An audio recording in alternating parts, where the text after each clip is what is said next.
நம்ம Indian army அப்படிங்கிற இந்த ஒரு பேர் எடுத்துக்கிட்டாலே உலகத்திலே 4வது மிகப்பெரிய ஆர்மி பார்த்தீங்கன்னா நம்ம இந்தியன் ஆர்மி.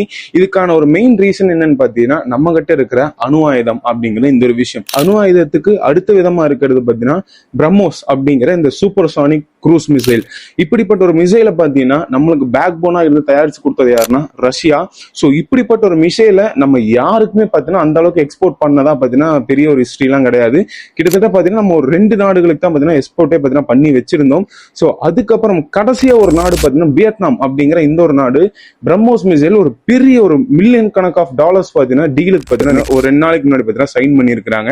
ஸோ அது மட்டும் இல்லாம நம்ம இப்ப இடையில உங்களுக்கு தெரியும் ஆபரேஷன் சிந்தூர் அப்படிங்கிற ஒரு விஷயத்தை பார்த்தீங்கன்னா பாகிஸ்தான்ல பார்த்தீங்கன்னா எக்ஸிக்யூட் பண்ணியிருந்தோம். ஸோ அதுலயும் இந்த பிரம்மோஸ் அப்படிங்கிற மிசைல் பார்த்தீங்கன்னா அதோட ஃபுல் கான்ட்ரிபியூட்டை பார்த்தீங்கன்னா பண்ணுச்சு. ப்ரிசைஸா வெறும் இந்த ஒரு பில்டிங் அட்டாக் பண்ணா அந்த ஒரு பில்டிங் மட்டும்தான் அட்டாக் பண்றதுக்கு பார்த்தீங்கன்னா இந்த ஒரு மிசைல் பார்த்தீங்கன்னா உதவுச்சு. ஸோ அப்படிப்பட்ட இந்த மிசைல் தான் நம்ம பார்த்தீங்கன்னா வியட்நாமுக்கு எக்ஸ்போர்ட் பண்ண போறோம். ஸோ அது மட்டும் இல்லாம ஆபரேஷன் சிந்தூர் நம்ம எல்லாரும் என்ன நினைச்சிருந்தோம், ஆபரேஷன் சிந்தூர் முடிஞ்சிச்சு அப்படின்னு சொல்லி நினைச்சிருந்தோம். ஆனா நேத்து இந்தியன் ஆர்மியோட சீஃப் ஜெனரலான உபேந்திர திவேதி அப்படிங்கிற இவர் என்ன சொல்லியிருக்காருன்னா ஆபரேஷன் சிந்தூர் தேவைப்பட்டால் நாங்க மறுபடியும் ஆரம்பிப்போம் அப்படிங்கிற இந்த ஒரு விஷயத்தை பத்தி எடுத்து சொல்லி இருக்கிறாரு.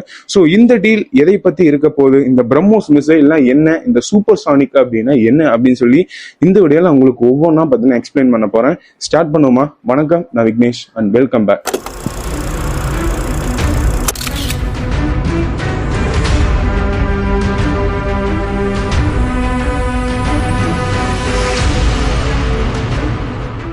இந்த பிரம்மோஸ் அப்படிங்கிற மிசைல் பார்த்தீங்கன்னா நம்மளும் ரஷ்யாவும் சேர்ந்து பார்த்தீங்கன்னா தயாரிச்ச ஒரு மிசைல். ஸோ இந்த மிசைல் எங்களுக்கும் வேணும் அப்படின்னு சொல்லிட்டு இந்த சவுத் ஈஸ்ட் ஏசியால இருக்கிற நிறைய கண்ட்ரிஸ் பார்த்தீங்கன்னா இந்தியா கிட்ட கேட்டுட்டு இருக்கிறாங்க.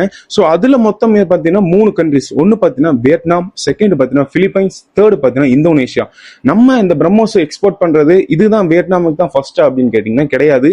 ஃபர்ஸ்ட் நம்ம எக்ஸ்போர்ட் பண்ணது யாருக்குன்னு பார்த்தீங்கன்னா பிலிப்பைன்ஸ் அப்படிங்கிற இந்த ஒரு நாட்டுக்கு. ஸோ இப்போ பார்த்தீங்கன்னா வியட்நாம் கிட்ட ஆல்ரெடி பார்த்தீங்கன்னா டீல் பார்த்தீங்கன்னா முடிஞ்சது. ஸோ இப்போ பார்த்தீங்கன்னா அஃபீஷியலா பார்த்தீங்கன்னா வெளியே வந்திருக்குது. ஸோ அடுத்து இந்தோனேஷியாவும் இந்த ஒரு டீல்ல பார்த்தீங்கன்னா சைன் பண்ணியிருக்காங்க அப்படின்னு சொல்லி ஒரு அன்அஃபீஷியலா நியூஸும் பார்த்தீங்கன்னா வெளியே வந்துட்டு இருக்கு. ஸோ அதுவும் இன்னும் கூடிய சீக்கிரத்தில் பார்த்தீங்கன்னா நம்ம இந்தியன் ஆர்மி பார்த்தீங்கன்னா அறிவிப்பாங்க. ஸோ ஃபர்ஸ்ட் இதுக்கு ஸ்டார்டிங் எங்க இருந்து ஆரம்பிக்குதுன்னு சொல்லி பார்த்தீங்கன்னா மே 2026 அன்னைக்கு பார்த்தீங்கன்னா வியட்நாம்ல இருக்கிற பிஎம் பார்த்தீங்கன்னா நம்ம இந்தியாவுக்கு வராங்க. நம்ம இந்தியாவில் இருக்கிற பிரியமான திரௌபதி முர்மு அவங்க கிட்ட எக்கச்சக்கமான கான்வர்சேஷன் பார்த்தீங்கன்னா போயிட்டு இருந்தது. ஸோ அதுல இதுவும் பார்த்தீங்கன்னா இந்த பிரம்மோஸ் மிசைல் எங்களுக்கு நீங்க கொடுங்க அப்படிங்கிற இந்த ஒரு விஷயமும் அவரோட பெரிய ஒரு டிபேட்டா பார்த்தீங்கன்னா எடுத்து வச்சிருந்தாரு. ரைட், அதே மே 2026 அப்போ நம்ம டிஃபென்ஸ் மினிஸ்டர் பார்த்தீங்கன்னா வியட்நாம் போறாரு. வியட்நாம்லேயே பார்த்தீங்கன்னா ஆல்ரெடி எல்லாமே இந்த டீல்லாம் பார்த்தீங்கன்னா வியட்நாம்லேயே முடிஞ்சிருது அப்படின்னு சொல்லி நிறைய பேர் சொன்னாங்க. ஸோ அது காலம் தள்ளி தள்ளி அது எத்தனை மிசைல், அது எத்தனை ரூபாய்க்கு பார்த்தீங்கன்னா எத்தனை மில்லியன் டாலர்ஸுக்கு பார்த்தீங்கன்னா அந்த டீல் முடிஞ்சதுன்னு சொல்லி அப்படியே பொத்தி வச்சுட்டு இருந்தது. இப்போ 2 டேஸ்க்கு முன்னாடி பார்த்தீங்கன்னா அனௌன்ஸ் பண்ணியிருக்காங்க. கிட்டத்தட்ட 690 மில்லியன் டாலர்ஸ்ல இருந்து 700 மில்லியன் டாலர்ஸ் அப்படின்னு சொல்லி சொல்லப்படுது. ஸோ இப்படிப்பட்ட இந்த பிரம்மோஸ் மிசைல் பார்த்தீங்கன்னா கிட்டத்தட்ட 290 கிலோமீட்டர் ரேஞ்ச் இருக்கக்கூடிய மிசைல் தான் நம்ம பார்த்தீங்கன்னா எக்ஸ்போர்ட் பண்றோம். ஸோ இதுக்கும் பார்த்தீங்கன்னா ஒரு ரெஸ்ட்ரிக்ஷன் இருக்கு. ஸோ நம்ம கிட்ட இருக்கிற பிரம்மோஸ் மிசைல் பார்த்தீங்கன்னா அதோட ரேஞ்ச் பார்த்தீங்கன்னா கிட்டத்தட்ட 400ல இருந்து 500 கிலோமீட்டர் ரேஞ்ச் பார்த்தீங்கன்னா நம்ம கிட்ட இருக்குது. ஸோ அடுத்து மறுபடியும் ஒரு 800 கிலோமீட்டர் ரேஞ்சுக்கு பார்த்தீங்கன்னா நம்ம பிரம்மோஸ் 2 அப்படிங்கிற இந்த மிசைலை பார்த்தீங்கன்னா டெஸ்டிங்குள்ள இனிமே பார்த்தீங்கன்னா பண்ணிட்டு இருக்கிறோம். ஸோ இந்த பிரம்மோஸ் அப்படிங்கிற இந்த மிசைல் பார்த்தீங்கன்னா இப்போதைக்கு நம்மளுக்கு பார்த்தீங்கன்னா கொஞ்சம் ஓல்டு அப்படின்னு நம்ம சொல்லலாம். அதாவது பார்த்தீங்கன்னா அடுத்த ஜென்ரேஷன் பார்த்தீங்கன்னா பிரம்மோஸ் 2 வரப்போகுது. அதுக்கு பார்த்தீங்கன்னா இது ஓல்டு. அதனால தான் பார்த்தீங்கன்னா இதே பார்த்தீங்கன்னா வியட்நாமுக்கு பார்த்தீங்கன்னா தள்ளுறாங்க. ஸோ வியட்நாம் இது எதுக்கு வாங்கணும் அப்படின்னு கேட்டீங்கன்னா சவுத் ஈஸ்ட் ஏசியா அப்படின்னு சொல்லி இந்த ஒரு நாடு எடுத்துட்டோம்னு பார்த்தீங்கன்னா ஏசியன் கண்ட்ரிஸ் அப்படின்னு சொல்லி ஒரு குரூப் பார்த்தீங்கன்னா இருக்காங்க. இப்போ எப்படி G7 அப்படிங்கிற ஒரு குரூப்போ அந்த மாதிரி இதுவும் பார்த்தீங்கன்னா ஒரு ஆர்கனைசேஷன். அந்த ஆர்கனைசேஷன்ல கிட்டத்தட்ட பார்த்தீங்கன்னா 11 கண்ட்ரிஸ் இருக்காங்க. அந்த 11 கண்ட்ரிஸ் யாருன்னு பார்த்தீங்கன்னா Brunei, Cambodia, Indonesia, Laos, Malaysia, Myanmar, Philippines, Singapore, Thailand, Vietnam அப்படிங்கிற இந்த கிட்டத்தட்ட 11 கண்ட்ரிஸ் பார்த்தீங்கன்னா ஆகஸ்ட் 8, 1967 இந்த ஒரு ஆர்கனைசேஷனை பார்த்தீங்கன்னா ஃபார்ம் பண்றாங்க. இந்த ஆர்கனைசேஷன் என்ன அப்படின்னு சொல்லி பார்த்தீங்கன்னா இவங்களுக்குள்ள அதாவது பார்த்தீங்கன்னா growth, அதாவது பார்த்தீங்கன்னா அவங்க கண்ட்ரி growth-ஆ இருக்கட்டும், அவங்களுக்கு பார்த்தீங்கன்னா உள்ள இருக்கிற இன்ஃப்ராஸ்ட்ரக்சர் டெவலப்மெண்ட்டாக இருக்கட்டும், இவங்கெல்லாம் சேர்ந்து பார்த்தீங்கன்னா இந்த ஒரு கூட்டமைப்புல பார்த்தீங்கன்னா டிஸ்கஸ் பண்ணுவாங்க. இது கிட்டத்தட்ட பார்த்தீங்கன்னா G7 அப்படின்னு கூட நம்ம சொல்லிக்கலாம். அப்படிப்பட்ட இந்த கண்ட்ரிஸ்ல இருக்கிற மொத்தம் ஒரு 3 முக்கியமான கண்ட்ரிஸ் எதுன்னு பார்த்தீங்கன்னா நம்ம சொன்ன மாதிரி Philippines, Indonesia and Vietnam. Vietnam. இந்த 3 கண்ட்ரிஸுக்குமே பாத்தீங்கன்னா இவங்களுக்கும் சீனாக்கும் பாத்தீங்கன்னா ஆகவே ஆகாது. இப்ப எப்படி நம்ம இந்தியாவுக்கும் பாகிஸ்தானுக்கு ஆகல, ஆனா பாகிஸ்தானுக்கு பாத்தீங்கன்னா சைனா பாத்தீங்கன்னா எல்லா வெப்பன்ஸும் மேட்ரிகுல்ஸும் பாத்தீங்கன்னா சப்ளை பண்ணுவாங்க. காரணம் எதுக்குன்னா சீனா பாத்தீங்கன்னா டைரக்டா இந்தியாவை எதிர்த்துனா அது பாத்தீங்கன்னா ஜியோ பாலிட்டிக் ரீசனா பாத்தீங்கன்னா ஒரு சின்ன ஒரு கசப்பான ஒரு விஷயம் பாத்தீங்கன்னா சீனா மேல வந்துடும். சோ அதன் ரிலேட்டடா இங்க இருக்கிற தளவாடங்கள்லாம் பாகிஸ்தான் மூலியமா கொடுத்து பாகிஸ்தானை பத்தின இந்தியாவை எதிர்த்தா பிரச்சனை இல்ல. சோ அந்த மாதிரி பத்தின சைனா பண்ணிட்டு இருக்காங்க.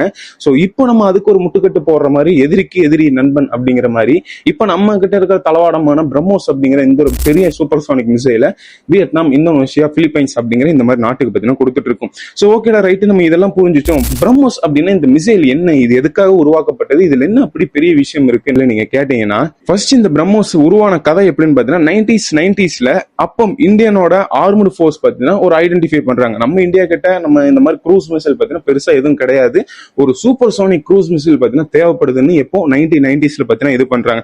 அப்புறம் 1993ல டாக்டர் ஏபிஜே அப்துல் கலாம் அவர்களும் டிஆர்டிஓட ஹெட்டுமான இவங்க 2 பேர் பாத்தீங்கன்னா ரஷ்யால இருக்கிற ஒரு இன்ஜின் ப்ரொபல்ஷன் மாடலை பாத்தீங்கன்னா பாக்குறாங்க. இது க்ரூஸ் மிசைலுக்கு நல்லா இருக்கே அப்படிங்கிற இந்த ஒரு ஐடியா பாத்தீங்கன்னா அவங்களுக்குள்ள வருது.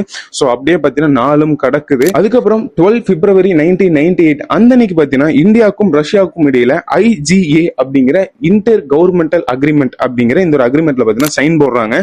சோ இந்த அக்ரிமெண்ட் படி நம்மளும் ரஷ்யாவும் சேர்ந்து ஒரு க்ரூஸ் மிசைல் தயாரிக்கணும் அப்படிங்கிற இந்த ஒரு அக்ரிமெண்ட். சோ இதுல இருக்கிற இந்த பிரம்மோஸ் அப்படிங்கிற பேர் என்ன புதுசா இருக்கே அப்படின்னு சொல்லி பார்த்தோம்னா, பிரம் அப்படின்னா பிரம்மபுத்திரா அப்படிங்கிற நம்ம இந்தியாவில இருக்கிற ஒரு நதியை பத்தினா குறிக்குது. மோஸ் அப்படின்னா பாத்தீங்கன்னா மாஸ்கோ அப்படிங்கிற இந்த ஒரு இதுல இருக்கிற MOS அப்படின்னு எடுத்து வச்சு பிரம் மோஸ் அப்படிங்கிற இந்த ஒரு விஷயத்தை பத்தின வச்சுட்டாங்க. இந்தியாவுக்கும் ரஷ்யாவுக்கும் இல்ல ஒரு இதை பத்தி லிங்க் பண்ணி பிரம்மோஸ் அப்படிங்கிற இந்த விஷயத்தை பத்தினா வச்சுட்டாங்க. இதுக்கான ஒரு ஜாயின்ட் கொலாபரேஷன் எப்ப நடக்குதுன்னு பாத்தீங்கன்னா BrahMos aerospace unique corporate entity அப்படிங்கிற இந்த ஒரு விஷயத்துக்குள்ள வருது. சோ கடைசியா பாத்தீங்கன்னா பினான்ஸ் தேவையில்லை. இப்ப நம்ம ஒண்ணு ஏதாவது ரெடி பண்ணணும்னாலும் பினான்ஸ் வேணும். அது பிரம்மோஸ் மாதிரி ஒரு மிசைல் தயாரிக்கிறது கன்ஃபார்ம் பினான்ஸ் வேணும். இதுக்கும் பாத்தீங்கன்னா DRDO என்ன பண்றாங்கன்னா 50.5% பாத்தீங்கன்னா பினான்ஸை பாத்தீங்கன்னா ப்ரொவைட் பண்றாங்க. சோ ரஷ்யால இருக்கிற NPOM அப்படிங்கிற இவங்களும் பாத்தீங்கன்னா ஒரு டிஃபென்ஸ் இதுதான். சோ இவங்க பாத்தீங்கன்னா 49.5% பாத்தீங்கன்னா பினான்ஸை பாத்தீங்கன்னா இவங்களும் உள்ள கொட்டுறாங்க. சோ இதுல மெயினான ரஷ்யா கான்ட்ரிபியூட் பண்ண விஷயம் எதுன்னு சொல்லி பாத்தீங்கன்னா ரஷ்யால இருக்கிற P800 ஆனிக்ஸ் அப்படிங்கிற இந்த ஒரு க்ரூஸ் மிசைல் பாத்தீங்கன்னா இருக்கு. இதோட ஒரு ப்ரொபல்ஷன், இதோட பாடி ஸ்ட்ரக்சர், இதுக்குள்ள இருக்கிற விஷயத்தை வச்சுதான் இந்த பிரம்மோஸ் அப்படிங்கிற இந்த ஒரு மிசைலும் பாத்தீங்கன்னா ரஷ்யா ரெடி பண்றாங்க. சோ இதுக்கான விடிய இருக்கிற ஹார்ட்வேர் எல்லாமே பாத்தீங்கன்னா ரஷ்யாவோடது. உள்ள இருக்கிற சாஃப்ட்வேரா இருக்கட்டும், அப்புறம் அது மட்டும் இல்லாம உள்ள இருக்கிற பாத்தீங்கன்னா ஃபயர் கண்ட்ரோல் சிஸ்டமா இருக்கட்டும், சாஃப்ட்வேர் சிஸ்டமா இருக்கட்டும், மொபைல் லான்ச்சிங்கா இருக்கட்டும், இதெல்லாமே பாத்தீங்கன்னா இந்தியாவோடது. கிட்டத்தட்ட பாத்தீங்கன்னா ஹார்ட்வேர் ஃபுல்லும் ரஷ்யா அப்படின்னு சொல்லலாம், உள்ள இருக்கிற சாஃப்ட்வேர் ஃபுல்லும் இந்தியா அப்படின்னு நம்ம சொல்லலாம். இப்படியே பாத்தீங்கன்னா இந்த பிரம்மோஸ் மிசைல் பாத்தீங்கன்னா எப்படியோ தயாரிச்சு முடிச்சிடறாங்க. ஃபர்ஸ்ட் டெஸ்டிங் பாத்தீங்கன்னா ஜூன் 12, 2001 பாத்தீங்கன்னா வருது. எங்க லான்ச் பண்றாங்கன்னு சொல்லி பாத்தீங்கன்னா நம்ம ஒடிசால இருக்கிற சண்டிப்பூர் அப்படிங்கிற இந்த ஒரு ஊர்ல தான் பாத்தீங்கன்னா லான்ச் பண்றாங்க. அதுவும் பாத்தீங்கன்னா சக்சஸ் ஆகுது. அதுக்கப்புறம் 2005 பாத்தீங்கன்னா நேவல், அதாவது பாத்தீங்கன்னா ஷிப்ஸுக்கெல்லாம் கொண்டு வந்து ஏவி பாக்குறாங்க. அதுவும் பாத்தீங்கன்னா சக்சஸ் ஆகுது. கடைசியில் பாத்தீங்கன்னா ஆர்மிக்கு இன்ட்ரடியூஸ் பண்றாங்க, அதாவது பாத்தீங்கன்னா தரைப்படைக்கு பாத்தீங்கன்னா இன்ட்ரடியூஸ் பண்றாங்க 2007ல. அதுக்கப்புறம் பாத்தீங்கன்னா 2013ல சம்மரின் டெஸ்டும் பாத்தீங்கன்னா நடத்தப்படுது. சோ இதெல்லாம் முடிஞ்சக்கு அப்புறம் ஃபர்ஸ்ட் பையரா நம்ம இந்தியா கிட்ட இருந்து வாங்கினது யாருன்னா பிலிப்பைன்ஸ். கிட்டத்தட்ட பாத்தீங்கன்னா $375 மில்லியன் பாத்தீங்கன்னா வாங்கி இருக்காங்க. சோ நீங்க கேட்கலாம், ஓகேடா ரைட், இதெல்லாம் ஓகே, அந்த சூப்பர் சானிக் அப்படிங்கிறியா அப்படின்னா என்னடா அப்படின்னு கேட்டீங்கன்னா, சூப்பர் சானிக் அப்படின்னா பாத்தீங்கன்னா இது ஒரு ஸ்பீடை ஒரு கால்குலேட் பண்ற ஒரு விஷயம். நான் ஈஸியா சொல்றேன்.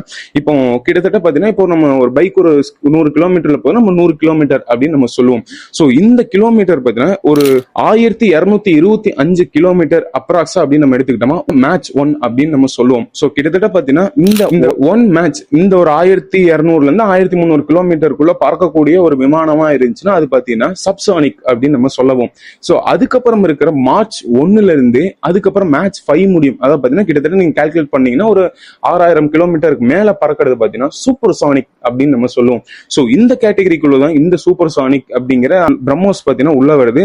சோ அதுக்கப்புறம் இருக்கிறது பாத்தீங்கன்னா மேட்ச் 5ல இருந்து அதுக்கு அபோவ் இருக்கிறது 6, 7 அதுக்கு அபோவ் இருக்கிறது பாத்தீங்கன்னா ஹைப்பர்சானிக் அப்படிங்கிற இந்த ஒரு விஷயம். சோ இதுக்கு உங்களுக்கு சின்ன ஒரு எக்ஸாம்பிள் சொல்லணும்னா சப்சானிக் அப்படின்னு நம்ம எடுத்துட்டோம்னா ரஃபேல் ஏர்கிராஃப்ட் பத்தினா எடுத்துக்கலாம். அதுக்கப்புறம் இருக்கிற சூப்பர் சானிக் பாத்தீங்கன்னா நம்ம பிரம்மோஸ் எடுத்துக்கலாம். அதுக்கப்புறம் இருக்கிற ஹைப்பர்சானிக் பாத்தீங்கன்னா SR-72 லாக்ஹீட் மார்டின் அப்படிங்கிற இந்த ஒரு ஸ்டெல்த் ஏர்கிராஃப்ட் பத்தினா எடுக்கலாம். இது இன்னும் பாத்தீங்கன்னா பழக்கத்துக்கு வரல.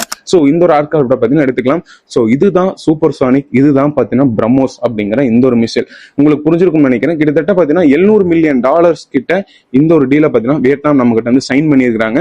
ஸோ நம்ம இந்தியாவே 290 கிலோமீட்டர் ரேஞ்ச் மட்டும் நம்ம எக்ஸ்போர்ட் பண்றோம் அப்படின்னு கேட்டீங்கன்னா இதுக்கும் பாத்தீங்கன்னா ஒரு அக்ரிமெண்ட் இருக்கு. அது என்ன அக்ரிமெண்ட்னு கேட்டீங்கன்னா MTCR அப்படிங்கிற இந்த ஒரு அசோசியேஷன், அதாவது பாத்தீங்கன்னா மிசைல் டெக்னாலஜி கண்ட்ரோல் ரெஜிம் அப்படிங்கிற இந்த ஒரு விஷயம் பாத்தீங்கன்னா 1987 கொண்டு வரப்படுது. இந்த விஷயத்துல கிட்டத்தட்ட 33 கண்ட்ரிஸ் பாத்தீங்கன்னா இருக்காங்க. இதோட மெயின் ஒரு கொள்கை அப்படின்னு சொல்லி என்ன எடுத்துக்கோன்னா 300 கிலோமீட்டர் ரேஞ்ச் உள்ள எந்த மிசைலும் இதுல இருக்கிற அந்த 35 நாடுகள் பாத்தீங்கன்னா மற்ற நாடுக்கு எக்ஸ்போர்ட் பண்ணக்கூடாது அப்படிங்கிற ஒரு அக்ரிமெண்ட். இதுல பாத்தீங்கன்னா 35வது நாடா பாத்தீங்கன்னா இந்தியா 2016 போய் சேர்ந்தாங்க. ஸோ இதன் ரிலேட்டடா தான் 300 கிலோமீட்டர் பாத்தீங்கன்னா நம்மளால எக்ஸ்போர்ட் பண்ண முடியாது. அதனால 290 கிலோமீட்டர் பாத்தீங்கன்னா நம்ம வியட்நாமுக்கு பாத்தீங்கன்னா எக்ஸ்போர்ட் பண்றோம். ஸோ இதுதான் பாத்தீங்கன்னா பிரம்மோஸோட ஃபுல் ஹிஸ்டரியும். இப்போ உங்களுக்கு புரிஞ்சிருக்கும் ஏன் பிரம்மோஸ் இவ்வளோ ஒரு பெரிய விஷயமா நம்ம பேசுறோம்னு சொல்லிட்டு. கடைசியா பாத்தீங்கன்னா இந்த ஆபரேஷன் சிந்தூர் அப்படிங்கிறது ஒரு விஷயம் மே 2025 அப்போ பாத்தீங்கன்னா பெகல்காமில் ஒரு அட்டாக் பாத்தீங்கன்னா நடந்தது. இதை ஒரு அப்போசிஸ் பண்ணி விடாம நம்ம கவுண்டர் அட்டாக் கொடுக்குற மாதிரி பாகிஸ்தான்ல இருக்கிற நிறைய டெரரிஸ்டோட ஹெட் குவார்டர்ஸ் பாத்தீங்கன்னா நம்ம அடிச்சிருந்தோம். ஸோ அது நம்ம முடிஞ்சிருச்சுன்னு சொல்லி நினைச்சோம். ஆனா இப்போ இந்தியன் ஆர்மியோட சீஃப் செக்ரட்டரி என்ன சொல்றாரு அப்படின்னு சொல்லி பாத்தீங்கன்னா இந்த ஆபரேஷன் சிந்தூர் பாத்தீங்கன்னா இன்னும் முடிவுக்கு வரல. ஆபரேஷன் 2.0 பாத்தீங்கன்னா லோடிங், இது எப்ப வேணா வரலாம், நாங்க தயாரா தான் இருக்கோம், வேணும்னா இது எப்ப வேணா நடக்கும் அப்படின்னு சொல்லி இப்படி ஒரு குண்டை பாத்தீங்கன்னா தூக்கி போட்டிருக்கிறாரு. ஸோ நம்ம இன்னும் என்ன நடக்க போகுதுன்னு சொல்லி நம்ம கொஞ்சம் வெயிட் பண்ணி பார்க்கணும். ஸோ நான் அடுத்து இதே மாதிரி ஒரு நல்ல வீடியோ உங்களை சந்திக்கிறேன். Until then bye from Vignesh. Bye.